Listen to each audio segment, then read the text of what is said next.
Hello, welcome back to my channel Saji ടോക്സിലേക്ക് എല്ലാവർക്കും സ്വാഗതം. ഇന്ന് ഞാൻ ഒരു കായ് കട്ലറ്റാണ് ഉണ്ടാക്കുന്നത്. അതെങ്ങനെ ഉണ്ടാക്കുന്നത് നോക്കാം. അതിനുവേണ്ടി ഞാനിവിടെ 1 കിലോ നേന്ത്രപ്പഴമാണ് എടുത്തിട്ടുള്ളത്. അത് ഇതുപോലെ അരിഞ്ഞതിന് ശേഷം ആവിയിൽ പുഴുങ്ങിയെടുത്തതാണ്. അല്ലാതെ സാധാരണ വെള്ളത്തിൽ പുഴുങ്ങിയെടുത്തിട്ടും നമുക്ക് അങ്ങനെയും ചെയ്യാം. പക്ഷെ അതിനേക്കാളും നല്ലത് ഇങ്ങനെ ചെയ്യുന്നതാണ്. എന്നിട്ട് അത് നന്നായി ഒന്ന് കയ്യിൽ വെച്ചോ കൈ കൊണ്ടോ എങ്ങനെയെങ്കിലും നന്നായി ഒന്ന് ഉടച്ചതിന് ശേഷം അതിലേക്ക് അരമുറി തേങ്ങ ചിരകിയതും ചേർത്ത് കൊടുത്ത് നന്നായി മിക്സാക്കുക. പിന്നെ അതിലേക്ക് അണ്ടിപ്പരിപ്പ് മുന്തിരിയും വറുത്തതും കൂടി ഇട്ട് കൊടുക്കാം. അത് നിർബന്ധമൊന്നുമില്ല, ഇഷ്ടമുണ്ടെങ്കിൽ ചെയ്താൽ മതി.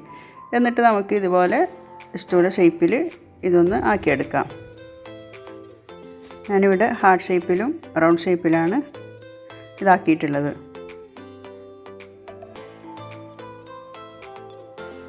എല്ലാവരും ട്രൈ ചെയ്ത് നോക്കണം. എളുപ്പത്തിൽ ആക്കാൻ പറ്റുന്നതാണ്. ഇത് ഞാൻ ഉണ്ടാക്കിയത് റൗണ്ട് ഷേപ്പിലും ഹാർട്ട് ഷേപ്പിലും.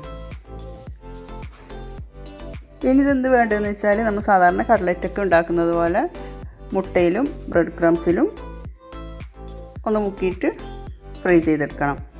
അപ്പോൾ അതിനുവേണ്ടി ഞാനിവിടെ ഒരു മുട്ട നന്നായി സ്പൂൺ കൊണ്ട് ബീറ്റ് ചെയ്ത് വെച്ചിട്ടുണ്ട്. പിന്നെ കുറച്ച് ബ്രെഡ് ക്രംസും കൂടെ എടുത്തിട്ടുണ്ട്. ഇനി ഇതിൽ നിന്ന് ഓരോന്ന് നമുക്ക് ഈ മുട്ടയിലേക്ക് മുക്കി പിന്നെ ബ്രെഡിലേക്ക് ഒന്ന് ഇട്ട് നന്നായി ഒന്ന് ആ ബ്രെഡ് കോട്ട് ചെയ്തെടുക്കാം.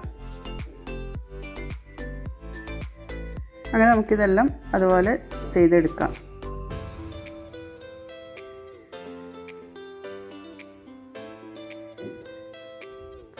അങ്ങനെയെല്ലാം ചെയ്തെടുത്തിട്ടുണ്ട്. ഇനി നമുക്കിത് എണ്ണയിലിട്ടൊന്ന് ഫ്രൈ ചെയ്തെടുക്കാം. അതിനുവേണ്ടി ഞാനിവിടെ ഒരു പാൻ അടുപ്പത്ത് വെച്ചിട്ടുണ്ട്. അതിലേക്ക് കുറച്ച് ഓയിലും കൂടെ ഒഴിച്ചിട്ടുണ്ട്. ഇനി അതിലേക്ക് നമുക്ക് നമ്മളിവിടെ റെഡിയാക്കി വെച്ചിട്ടുള്ള കട്ലറ്റ് ഇട്ട് കൊടുക്കാം.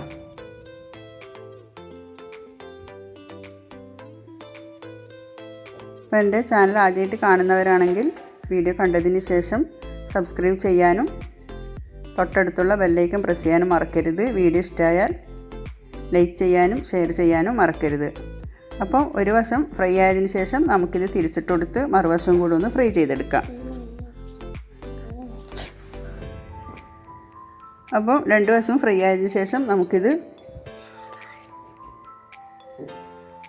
എണ്ണയിൽ നിന്നും മാറ്റാം. ഇനി ബാക്കിയുള്ളതും കൂടെ ഇട്ട് ഫ്രൈ ചെയ്തെടുക്കാം.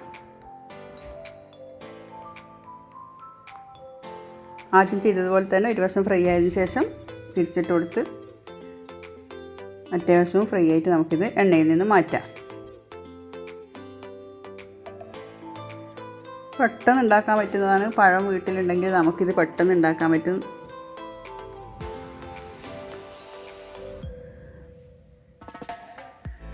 അപ്പോൾ എല്ലാവരും ട്രൈ ചെയ്ത് നോക്കണം. അപ്പോൾ ഇത് നമ്മൾ കട്ലറ്റ് ഫ്രൈ ആയി വന്നിട്ടുണ്ട്. ഇത് നമുക്കൊരു പാത്രത്തിലേക്ക് മാറ്റാം. അപ്പോൾ ഇത് നമ്മുടെ കട്ലറ്റ് ഇവിടെ അടിപൊളി കട്ലറ്റ്, ടേസ്റ്റി കട്ലറ്റ് എല്ലാവരും ട്രൈ ചെയ്ത് നോക്കണം. എന്നിട്ട് ഫീഡ്ബാക്ക് അറിയിക്കണം. അപ്പോൾ പുതിയൊരു വീഡിയോ ആയി വരുന്നത് വരെ ബൈ.